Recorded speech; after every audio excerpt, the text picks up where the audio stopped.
Olá, pessoal. Bom dia. Em relação à compostagem, uma das grandes dúvidas é sobre o que pode e o que não pode ser compostado, ou seja, entrar no processo de compostagem. É o que a gente vai falar um pouco neste vídeo. De modo geral, numa compostagem feita no campo, com uma pilha de uma boa dimensão, que permite que a temperatura no interior da pilha atinja temperaturas superiores a 50 graus, geralmente fica entre 50 e 65 graus durante um bom período, pelo menos durante aí 15, 30 dias, praticamente todo o resíduo orgânico pode ser utilizado na compostagem. Existem algumas exceções. Então, entre as exceções, os materiais inorgânicos, isso é lógico, né, que são os plásticos, os metais, os vidros, papel alumínio. Inclusive, quando a gente vai fazer compostagem de materiais provenientes de parques e jardins, a gente encontra muito copo plástico, lata de refrigerante. Então, a gente tem que separar primeiro esse material para depois fazer a compostagem. Outro material é madeira tratada ou serragem proveniente de madeira tratada, que também deve ser evitado. Inclusive, madeira tratada também, a maravalha ou serragem, não deve ser utilizada em granjas como piso, né? Porque ela realmente afeta também os pintinhos, principalmente nos primeiros dias.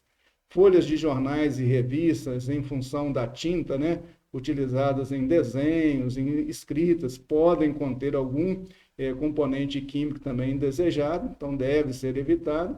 Estercos animais alimentados em pastagens que receberam capina química, né, receberam aplicação de herbicidas, também deve ser evitado, tá certo? Existe caso na literatura de produtores que fizeram um composto orgânico com esterco provenientes de pastagem que receberam herbicidas e quando foram utilizar esse composto, né, na produção de algumas hortaliças sensíveis apresentaram um problema de fitotoxicidade. Então a gente tem que ter esse cuidado.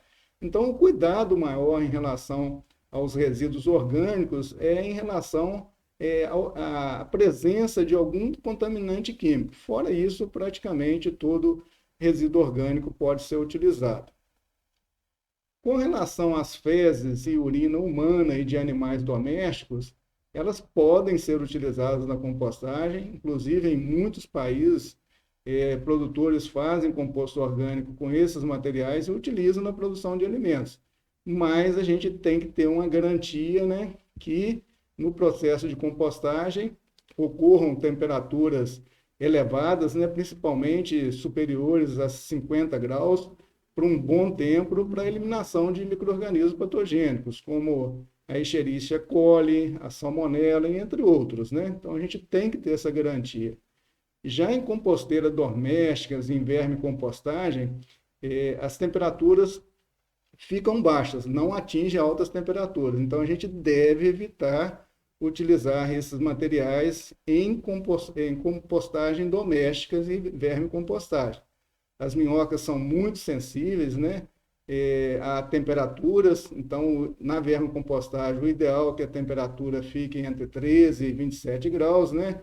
A gente tem que ter controle, muitas vezes até de pH, evitar de entrar alguns materiais, então assim, é um cuidado maior. Então neste caso, como as temperaturas não são altas, então a gente deve evitar de colocar fezes e urinas humanas e de animais domésticos, tá certo? No campo, como a compostagem atinge altas temperaturas, passa pela fase termofílica, né? Inclusive, as minhocas só aparecem na compostagem no final do processo, quando já está acontecendo aquela fase de temperaturas mais baixas, que a gente chama de fase mesofílica, de cura do composto, né? De formação de humus. Neste caso, as minhocas que estão ali no solo próximo da pilha, elas migram para a pilha, em função do composto orgânico que já está maduro, né? E quando a gente leva esse composto para um galpão, para beneficiar, para coar esse material, a gente encontra muitas minhocas. Então, isso significa que aquele composto é um composto de boa qualidade, não tem nenhum tipo de contaminante, em função, inclusive, da presença de minhocas, tá certo? Então, são alguns cuidados que a gente deve ter. Então, passando para o assunto propriamente dito aqui do vídeo, né, são os resíduos, né? Então, o primeiro que a gente vai comentar é biomassa produzida na própria propriedade. Então, isso aqui é capim elefante, né, que foi picado. Então, a gente está vendo aqui uma capineira já até passada do ponto para animais, né, sendo picada para processo de compostagem. Então, muitas propriedades, pequenas propriedades, utilizam, né, essa estratégia, tá certo? Pelo fato de serem pequenas, produzirem poucos resíduos orgânicos, né? Então, eles fazem esse tipo de manejo, tá certo? Inclusive, a biomassa em propriedades orgânicas, ela pode ser produzida com estercos animais vindos de fora da propriedade, sem muito controle, tá certo? Tá certo? Então, como vai passar pelo processo de compostagem, mesmo o esterco vindo de fora da propriedade, no sistema orgânico é permitido também, tá certo? Cama de frango vindo de fora. Então, a produção de biomassa é uma das estratégias interessantes em pequenas propriedades. Palha de milho. A palha de milho também é um excelente material proveniente aqui da espiga de milho, né? Tá certo? Então, isso aqui é palha de milho e uma compostagem sendo feita com palha de milho. Ela tem um teor de nitrogênio baixo, tá certo? Menos de 0,5%, né? De fósforo também baixo e nesse caso aqui um teor de potássio relativamente alto, tá certo? E uma relação CN maior que 100. Então a gente vai precisar realmente colocar mais esterco ou outra fonte de nitrogênio para que realmente a compostagem ocorra de forma satisfatória. Então, esses dados aqui foram tirados do material do KIL. A gente, no final da apresentação, a gente vai apresentar as literaturas, tá certo? Mas mostrando que, no caso da palha de milho, ela tem um teor baixo de nitrogênio, uma relação CN bem alta, tá certo? Mas é muito fácil fazer compostagem com palha de milho. Já a palha de feijão, a gente está vendo aqui o feijão sendo batido, né? Mecanicamente, e aqui é a palha do feijão, tá certo? Então, ela já tem um alto teor de nitrogênio, 1,63, baixo de fósforo e alto também, relativamente alto de potássio. Uma relação 32:1, tá certo? Então, inclusive a palha de milho, palha de soja, tá certo? Como elas têm um teor alto de nitrogênio, relativamente alto, se elas forem armazenadas em determinado local e forem umedecidas de tempos em tempos e reviradas, ela por si só já vira um composto. Não há necessidade, inclusive, de adicionar fontes de nitrogênio. É lógico que se a gente adicionar, o processo ocorre de forma mais satisfatória, tá certo? Então, é um material excelente para a gente produzir composto orgânico, tá certo? Precisa de muito pouco outra fonte de nitrogênio, como esterco de animais ou biomassa de leguminosas, tá certo? Outro resíduo muito interessante é a casca de café, né? Em função do processamento do café.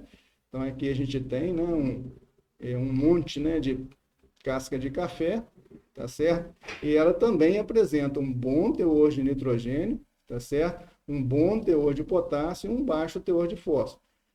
Com relação ao fósforo, a maioria das biomassas vegetais apresenta um baixo teor de fósforo. A gente vai ver isso no final do vídeo, tá certo? E a casca de café também apresenta uma boa relação CN também, 36. A gente comentou nos vídeos sobre compostagem que o ideal no início da compostagem é que a relação fique próxima de 30, né, para 1. Então, a palha de feijão, palha de soja, o resíduo, né, a casca de café, está nessa relação próxima aqui, ó, de 30:1. Então, a casca de café também, se for amontoada, reviradas de tempo em tempo e umedecidas, ela rapidamente também vai virar um composto orgânico. E se você colocar um pouquinho de esterco animais, esse processo vai ser muito rápido. Então, é um excelente material também, tá certo? Casca de arroz. Esse já é um material bem mais pobre em nitrogênio, a gente pode observar aqui. Com relação ao fósforo potássio, nessa literatura aqui eu não encontrei, mas mostrando que tem uma relação carbono e nitrogênio bem alta, acima de 100, igual a palha de milho, né? Então a gente vai realmente precisar de uma quantidade maior de nitrogênio no processo. Então isso aqui é um monte de palha de arroz, é uma compostagem que eu fiz um tempo atrás, né?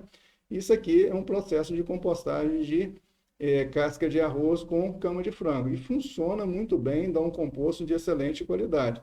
Mas a gente tem que colocar um pouco mais de nitrogênio no processo de compostagem. Essa foto aqui eu já mostrei em outros vídeos, né? Que é um produtor rural, né? Um pequeno produtor fazendo a compostagem de plantas de milho verde, né? Tá certo? Com cama de frango. Então, aqui a gente tem a cultura do milho verde e aqui uma compostagem já em avançado processo de decomposição, tá certo? As plantas de milho verde, quando o milho verde é colhido, elas ainda apresentam um alto teor de nitrogênio, por estarem verde ainda, né? E se você adiciona um pouco de cama de frango, o processo acontece de forma bem satisfatória e bem rápida, tá certo? Inclusive, não há necessidade de você triturar o material. Ele se decompõe relativamente rápido. Talvez uns 3 meses, 4 meses, dependendo da época do ano, né? E da umidade, tá certo? Resíduos de parques e jardins. É aqui que a gente tem a maior produção de biomassa, né? Tá certo? Então a gente tem esse dado aqui, ó, folhas secas. Tem um teor de nitrogênio relativamente bom, né? Abaixo de 1%, mas próximo de 1%. E uma relação CN na média de 54:1, não muito grande, tá certo? Se comparado lá com a casca de arroz, com a palha de milho, é um material bem mais fácil de decomposição, tá certo? Então, na realidade, a maioria das instituições públicas, parques, universidades, né, produzem muita biomassa proveniente da limpeza de parques e jardins. Então, toda instituição pública deveria realmente investir na compostagem desses resíduos, tá certo? Aqui a gente está vendo nessa foto abaixo aqui, material proveniente da limpeza de parques e jardim, chegando num pátio de compostagem, tá certo? E eu já fiz muita compostagem com esse material e dá um composto de excelente qualidade também. Outro ponto importante para a gente falar aqui é que quando esse material não é compostado, geralmente eles são depositados em um terreno um pouquinho afastado das instituições.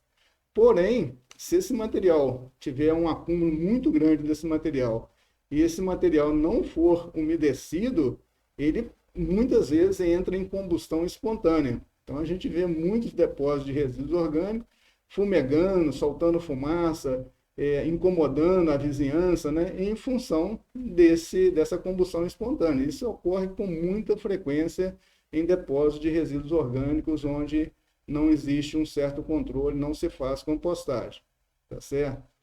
Outro material de excelente qualidade são as aparas de gramas, né? Como a grama ela é podada ainda verde, então geralmente ela tem um alto teor de nutrientes. Nessa literatura aqui mostra que tem 3,40% de nitrogênio. Eu achei até um pouco alto, né? Mas com certeza mais de 2% essa grama nova ela tem realmente nitrogênio e uma relação CN muito baixa, 17:1. Então, se um produtor podou grama e se ele amontoou o material de tempos em tempos, ele vai umedecendo e revirando aquele material com a preocupação, né, de formar uma pilha mais alta para a temperatura atingir altas temperaturas, esse material vai virar um humus, né, um composto orgânico de forma muito rápida, sem necessidade de você incorporar outra fonte de nitrogênio. Então, é um excelente material e que a gente vê em instituições públicas esses materiais sendo colocados em depósitos e muitas vezes esses depósitos entrando em combustão natural, tá certo?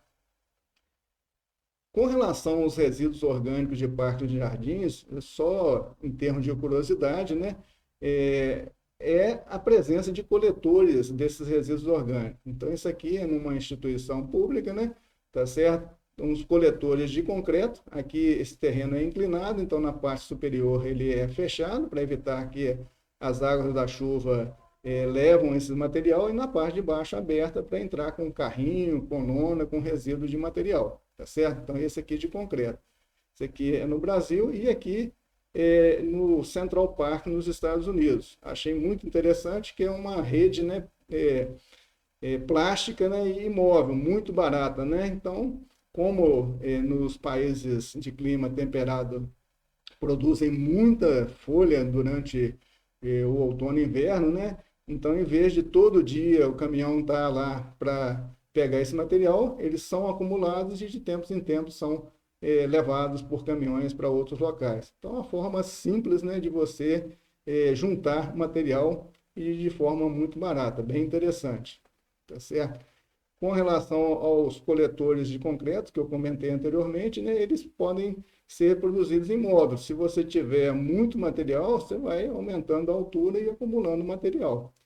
E outra forma muito simples de você coletar é você juntar num canto da propriedade e usar, que nem aqui, né, usando uma tela de sombrite velha, né, para evitar que animais, que o vento espalhem esse material. Então você vai juntando esse material e quando você tiver um bom quantidade de material e tiver uma fonte de nitrogênio, você aí confecciona as suas pilhas de composto, né? Uma dimensão adequada para você ter uma alta temperatura e um bom composto. Então são formas simples de você juntar e aproveitar todos esses materiais na propriedade. Folhas de palmeira. Tá certo?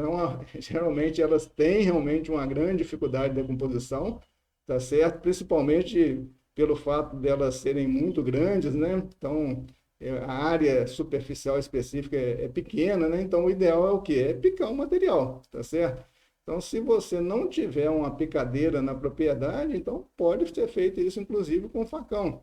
Se você tem uma, duas palmeiras, de vez em quando cai uma folha lá, então você pica com o facão esse material, e esse material aqui picado pode ser utilizado na cobertura de canteiros, de jardins, de hortaliças, né?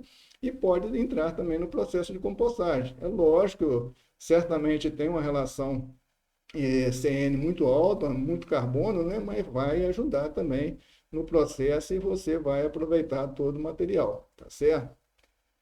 Com relação à compostagem doméstica, como a gente comentou anteriormente, esse aqui é um sistema de compostagem bem interessante. Então, isso aqui é uma bombona de 200 litros cortada ao meio, tá certo? Então, todo o resíduo da casa, né, frutas que passaram do ponto, casca, restos de hortaliças, o pó de café junto com o filtro de papel, né, tudo vai aqui, tá certo? Então, essa bombona ela é furada na parte de baixo, tá certo?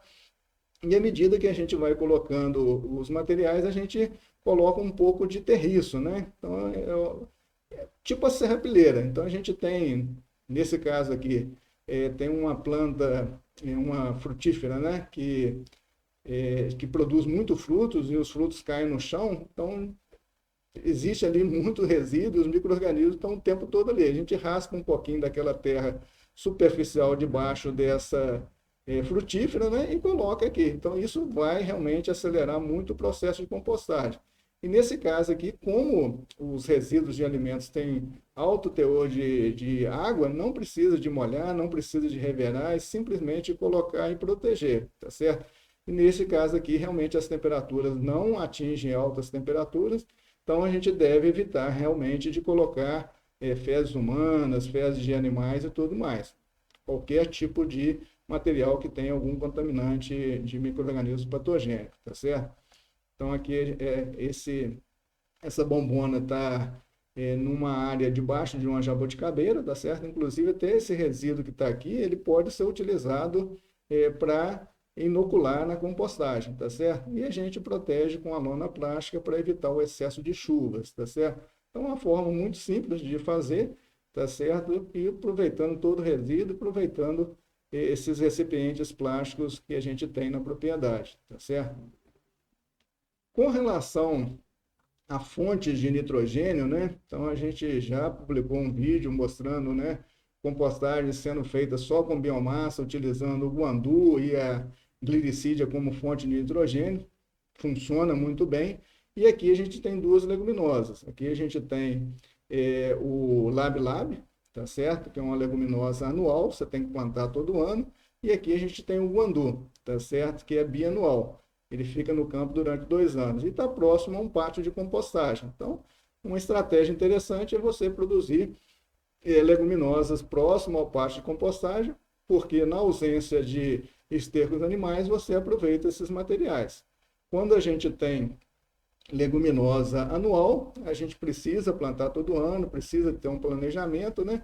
Tá certo? Para ter a biomassa no momento que a gente quer. E quando é o guandu, a glicídia, você tem produção de biomassa, dependendo da região, praticamente um ano todo, então você pode fazer compostagem um ano todo sem problema algum, tá certo? Então aqui a gente tem a crotalária, nós já comentamos em outro vídeo aí, que a crotalária, essa aqui é a crotalária júncia, né? Tem um alto potencial de biomassa em pouco tempo, tá certo? É anual, então exige um planejamento no plantio, mas tem um bom teor de nitrogênio, 3,42, baixo de fósforo e médio de potássio. Então, as biomassas, de um modo geral, têm um teor baixo de fósforo, uma relação CN 15:1 bem baixa, tá certo? Então, excelente fonte também de nitrogênio para compostagem. A mucuna cinza, né? Aqui a gente tem uma área só de mucuna cinza, tá certo? E aqui a gente tem uma área com mucuna cinza e mamona. Então a mucuna cinza, ela sobe em cima da mamona. Isso aqui são flores de mucuna cinza, tá certo? Na ponta da seta aqui. E a gente depois pega toda essa biomassa de mamona junto com a mucuna, né? E leva para compostagem, tá certo? Então, a mucuna cinza, em um material que a gente mesmo encaminhou para o laboratório, chegou a 2,97, quase 3% de nitrogênio, 0,45 de fósforo e potássio 2,24. Excelente material, tá certo? 19:1, relação CN. Quando a gente coloca leguminosas nas pilhas de compostagem, a temperatura aumenta muito rápido. Então, se a gente colocar uma boa quantidade de leguminosa, a temperatura atinge 50 graus rapidamente, tá certo? Então, é uma boa estratégia quando você precisa realmente de atingir altas temperaturas relativamente rápido. Então, inclusive, a experiência que eu tenho em pilhas de compostagem, a temperatura eleva mais rapidamente comparado quando você utiliza estercos animais, principalmente esterco bovino, que tem um teor menor de nitrogênio. Aqui o guandu, que é uma bianual, fica 2 anos no campo, né? Então, próximo de 3% também de nitrogênio, tá certo? E um teor também bom de potássio, em relação 22:1, tá certo? Também é um material que a gente mesmo mandou para o laboratório, tá certo? Então, a gente está vendo aqui, ó, todos os materiais leguminosos abaixo de 20:1 ou menor, tá certo? Então, mostrando que são excelentes fontes de nitrogênio. A glicídia, né? A gente já falou muito sobre a glicídia no vídeo, né? No canal, tá certo? Em outros vídeos, né? Aqui a gente tem uma planta de glicídia. E a glicídia é interessante porque você tem como ir fazendo podas ao longo de todo o ano, dependendo da região, é lógico, né? E você tem biomassa disponível o tempo todo, diferente das leguminosas anuais que você tem que plantar, esperar ali 3, 4 meses para você ter realmente biomassa. E a glicídia, um material que a gente mandou para o laboratório, que são esses ponteiros enfolhados, né, mais novos, né, quase 3,5% de nitrogênio, tá certo? Um teor até intermediário de fósforo, 0,47, e um teor muito bom também de potássio, tá certo? Em relação ao CN 18:1. Então, é um excelente material. Eu uso muito Glicídia e guandu nas compostagens funcionam muito bem. Mas todas as leguminosas, né, mucuna, labi-labi, feijão de porco, são excelentes materiais para utilizar na compostagem também. A leucena é outra, né? Tá certo? Outra leguminosa perene que produz o ano inteiro. Inclusive em regiões mais frias, na época mais fria, ela produz mais biomassa do que a glicídia, tá certo? E é um material também de excelente. De acordo com esse autor aqui, ó, chegou quase 4,5% de nitrogênio. Então, um altíssimo teor de nitrogênio, tá certo? Baixo de fósforo e médio de potássio, em relação CN bem baixa, né? Então, na realidade, é quando a gente tem materiais bem novos, né? Então, se você pegar um material mais velho, mais lignificado, com certeza essa relação CN vai ser mais alta, tá certo? A leucena, a gente tem que tomar um cuidado muito grande para ela não tornar uma praga na propriedade, tá certo? Porque ela produz muitas sementes, as sementes apresentam uma certa dormência e elas vão germinando aos poucos. Então, um tempo atrás, eu tive no território Fernando de Noronha, praticamente o território está todo infestado com leucena, tá certo? Então tem que tomar esse cuidado. Qual que é o cuidado? É de você podar sempre a leucena antes dessas vagens aqui, ó, na ponta da seta, desenvolverem mais e as sementes ficarem viáveis. Então, o ideal já na fase de florescimento, como a gente está vendo aqui, ó, é você já fazer a poda do material e não deixá-la produzir vagem nas sementes, tá certo? Na realidade, praticamente todas as leguminosas que a gente comentou anteriormente, o ideal é você fazer a poda da biomassa, né, no período de florescimento, é onde que ocorre a maior produção de biomassa e uma biomassa com alto teor de nitrogênio, é a fase com um dos maiores teores de nitrogênio. Então, sempre fazer ali no florescimento, tá certo? E se a gente fazer isso com a leucena, a gente não vai deixar ela produzir vagem, produzir sementes e não vai ter o problema de infestação, tá certo? Com relação aos estercos animais, a gente não vai fazer muitos comentários, né? Mas são excelentes fontes de NPK.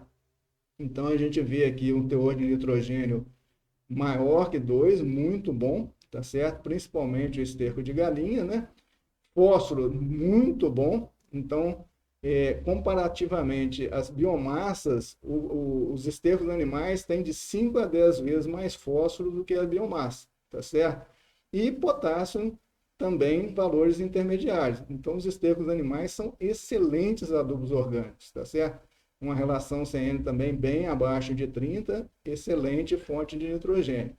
Então, aqui, comparativamente às biomassas, comparando a biomassa de crotalária, que tem mais ou menos 0,20% de fósforo, os estercos animais têm mais de 10 vezes mais fósforo do que a biomassa. Então, quando a gente usa biomassa junto com estercos animais, a gente vai ter uma composição muito boa aí para fornecimento de fósforo, tá certo?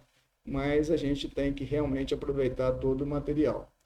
E aqui, finalizando aqui, né, a gente mostra uma compostagem numa fazenda, Fazenda Tamanduá, que dedica a produção biodinâmica de frutas, né?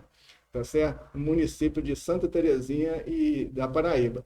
Eu não conheço pessoalmente essa propriedade, mas acompanho muito as reportagens sobre ela, tá certo? Porque é na área de fruticultura orgânica, uma área de interesse, né?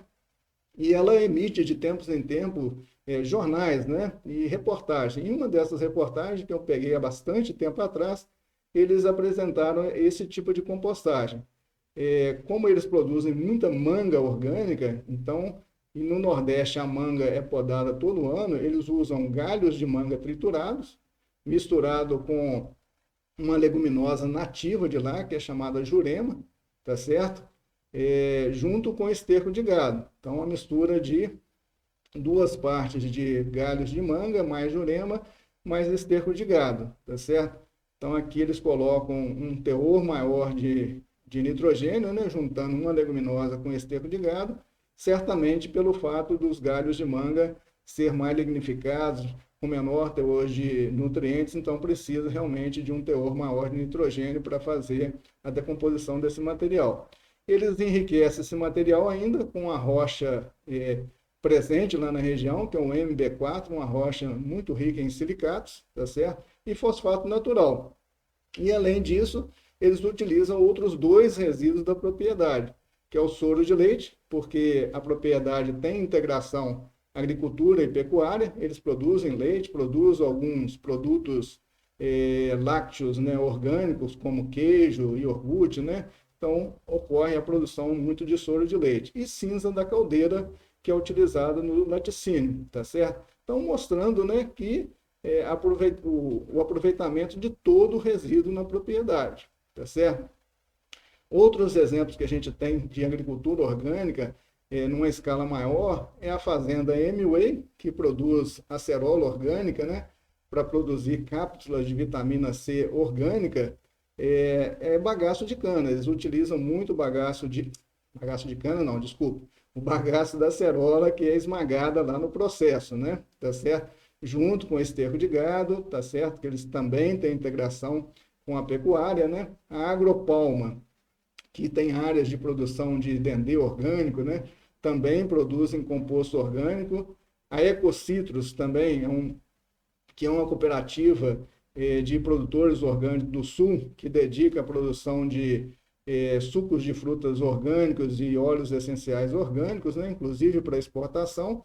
Eu já vi reportagem também que eles utilizam resíduos, né, das cervejarias locais, né, para também no processo de compostagem. Então, mostrando, né, apesar de eu não conhecer pessoalmente essas unidades, né, mas mostrando que eles utilizam, né, dessa prática, né, de reaproveitamento de todo o resíduo que é gerado na propriedade. E que para a gente ter uma agricultura sustentável, essa prática realmente é indispensável.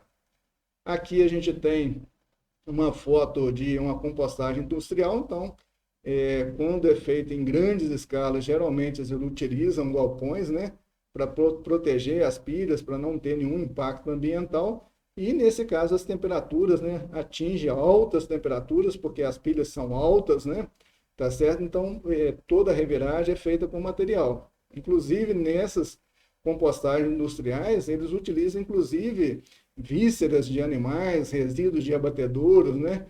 Que são fontes excelentes também de micro-organismos e de nitrogênio também, tá certo? E esse material é decomposto muito rapidamente, tá certo? Quem tem experiência em granja de frango, de suínos, né? Geralmente tem uma composteira nessas propriedades que eles misturam, né, serragem junto com animais mortos, e esses animais são decompostos rapidamente pelos micro-organismos, e depois o pessoal utiliza esse composto orgânico em capineiras, em outras áreas da propriedade. Então, assim, dá para aproveitar tudo, mas a gente tem que realmente ter um controle maior do processo de compostagem, principalmente para atingir altas temperaturas, para a gente não ter problemas de contaminantes, tá ok? Então, aqui estão as literaturas que eu consultei, né, para retirar algumas informações, tá certo? Caracterização e biodegradabilidade de materiais empregados na adubação da cafeicultura orgânica, fertilizantes orgânicos e guia de compostagem, tá certo? Então, eu coloco aqui para, se alguém quiser fazer uma consulta, tem muito mais informações nesses materiais que podem ser úteis também, tá certo? Bom, pessoal, por hoje seriam essas informações que eu gostaria de passar para vocês. Um forte abraço a todos e até um próximo vídeo. Obrigado.